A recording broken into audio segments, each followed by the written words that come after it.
मी आताच सांगितलं की सकाळी माझं माननीय उपमुख्यमंत्री एकनाथ शिंदे साहेबांशी चर्चा झाली। रत्नागिरीमध्ये कापलेल्या भाताचं जे नुकसान झालेलं आहे, शेतात असलेल्या भाताचं जे नुकसान झालेलं आहे, त्याचे सर्व्हे करण्याचे आदेश माननीय उपमुख्यमंत्र्यांनी कोकण आयुक्तांना दिलेले आहेत। माझं देखील कोकण आयुक्तांशी बोलणं झालं आहे, आत्ताच जिल्हाधिकाऱ्यांशी बोलणं झालं। हे सगळे पंचनामे करण्याचे निर्देश दिलेले आहेत। पुढच्या 4-5 दिवसामध्ये आपल्या कोकणामधल्या देखील जो पाऊस पडला आहे त्याचे पंचनामे होतील आणि शेतकऱ्यांना दिलासा मिळेल। तुम्ही फक्त मला उद्देश धरून विचारताय प्रश्न, पण हा सिंधुदुर्गामध्ये पण लागू आहे। ऐका ना, हा रत्नागिरीमध्ये देखील लागू आहे। आणि अजून त्याच्यामधली अजून एक तुम्हाला ॲडव्हान्स बातमी मी सांगतो की आत्ताच 15 मिनिटापूर्वी राणे साहेबांचं आणि माझं फोनवरनं महायुतीच्या संदर्भातच चर्चा झालेली आहे। महायुतीच्या संदर्भामध्ये राणे साहेबांनी ज्या काही गोष्टी सांगितल्यात त्या मला जाहीरपणानं सांगायच्या नाहीत, परंतु राणे साहेब असतील आणि मी असेन हे महायुतीसाठी आग्रही आहोत आणि महायुती म्हणूनच निवडणुका लढवाव्यात अशी आमची भूमिका आहे। ही चर्चा आत्ता 10 मिनिटापूर्वी माझी राणे साहेबांबरोबर झाली। कालचा प्रकार जर आपण पूर्ण बघितला असेल तर 17 की 19 मुलांना की 20 मुलांना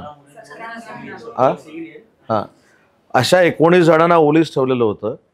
तो जर व्हिडिओ जर आपण बघितला तर कशा पद्धतीनं त्याचं वक्तव्य होतं, त्यानं काय सांगितलेलं होतं, म्हणजे त्यानं असं वक्तव्य त्याच्यामध्ये केलं होतं की मला आत्महत्या करायची होती, पण मला आत्महत्या करायची नाही, मला ह्या 19 जणांना जाळून टाकायचं आहे, बरोबर ना, आग लावायची आहे। ठीक आहे, शासनाकडे त्यांचं जे काय प्रलंबित होतं काय होतं हा नंतरचा विषय आहे, पण 19 लोकांना मारून टाकणार, जाळून टाकणार अशी ज्यावेळी धमकी समोरची व्यक्ती व्हिडिओ कॉल करून देत असते किंवा व्हिडिओ टाकून देत असते, तर मला असं वाटतं की पोलिसांनी त्यांची भूमिका ज्या पद्धतीनं आहे ती बजावलेली आहे। आणि जर कोण कोर्टामध्ये गेलं तर त्याच्यामध्ये कोर्टामध्ये निर्णय होतील ना, त्याच्यावर जास्त मी बोलणं योग्य नाही।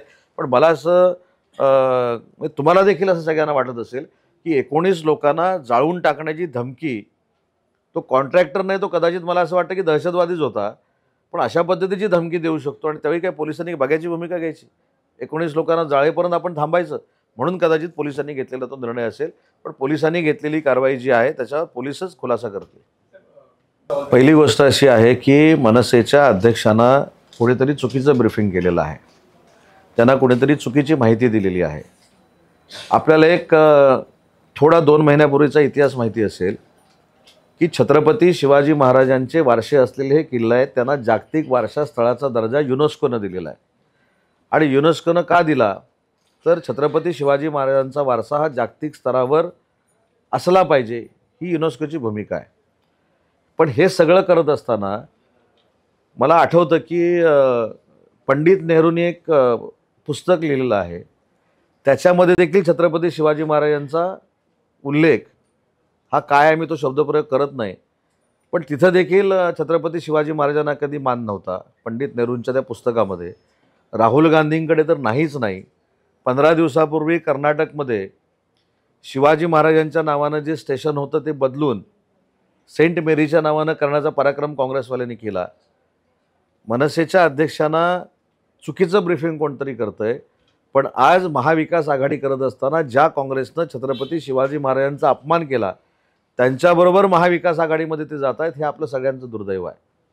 आणि माननीय एकनाथ शिंदे साहेबांबद्दल आम्हाला गर्व आणि अभिमान आहे की ते नॅशनल अलायन्समध्ये पुन्हा एकदा धनुष्यबाणाला घेऊन आले। धनुष्यबाणाला नुसतं घेऊन नाही आले की वंदनीय बाळासाहेबांचे विचार सगळेच मानतो असे लोक सांगतात, त्याच्यामध्ये UBTचे अध्यक्ष आहेत, प्रमुख आहेत, मनसेचे प्रमुख आहेत, आम्ही आहोत। परंतु वंदनीय बाळासाहेबांचा विचार काय होता की ज्यावेळी काँग्रेसबरोबर जाण्याची वेळ येईल त्यावेळी मला शिवसेना बंद करावी लागली तरी चालेल, परंतु मी शिवसेनेबरोबर जाणार नाही। मग त्या काँग्रेसबरोबर जो गहाण टाकलेला धनुष्यबाण होता तो स्वाभिमानानं आणण्याचं काम एकनाथ शिंदे साहेबांनी केलं आणि देशात स्वाभिमान काय असतो हा एकनाथ शिंदे साहेबांनी दाखवून दिला। त्याच्यामुळे मला असं वाटतं की एकनाथ शिंदे साहेबांना कोणाच्याही सर्टिफिकेटची आवश्यकता नाही, ते स्वयंभू आहेत, त्यांच्यावर आमच्या सगळ्यांचं प्रेम आहे। परंतु दुर्दैव एक आहे की जे राहुल गांधी स्वातंत्र्यवीर सावरकरांचा अपमान करतात, ज्या काँग्रेसनं छत्रपती शिवाजी महाराजांचा अपमान केला आहे, त्या आघाडीमध्ये जाणाऱ्यांनी एक लक्षात घेतलं पाहिजे की आपण ज्यावेळी किल्ल्याच्या बाबतीतली एखादी भूमिका मांडतो त्याचा इतिहास देखील काय आहे हे व्यवस्थितरित्या समजून घेणं गरजेचं आहे। माझं आत्ताच पर्यटन मंत्री शंभूराज देसाई साहेबांशी चर्चा झाली हे कशासाठी आपण केलंय तर जागतिक वारसा स्थळं म्हणून जी जाहीर झालेले किल्ले आहेत त्याच्यामध्ये चांगल्या पद्धतीची यंत्रणा उभी केली पाहिजे, पर्यटकांना ते दिसले पाहिजेत आणि पर्यटकांना त्या संपूर्ण परिसराची, त्या किल्ल्यांची माहिती मिळाली पाहिजे, यासाठी हा आपण उपक्रम राबवतोय. त्याच्यामुळं कोणी टीका केल्यामुळं आम्हाला अजिबात जखमा झालेल्या नाहीत, परंतु आपण छत्रपती शिवाजी महाराजांचा अपमान करणाऱ्या काँग्रेसबरोबर जाणार आहोत का, हा कधीतरी प्रश्न विचारल्यावर त्याचं उत्तर देखील महाराष्ट्राला द्यावं लागणार आहे. टाइम्स डिजिटलला लाईक करा, शेअर करा, सबस्क्राईब करा आणि बेल आयकॉन दाबायला विसरू नका.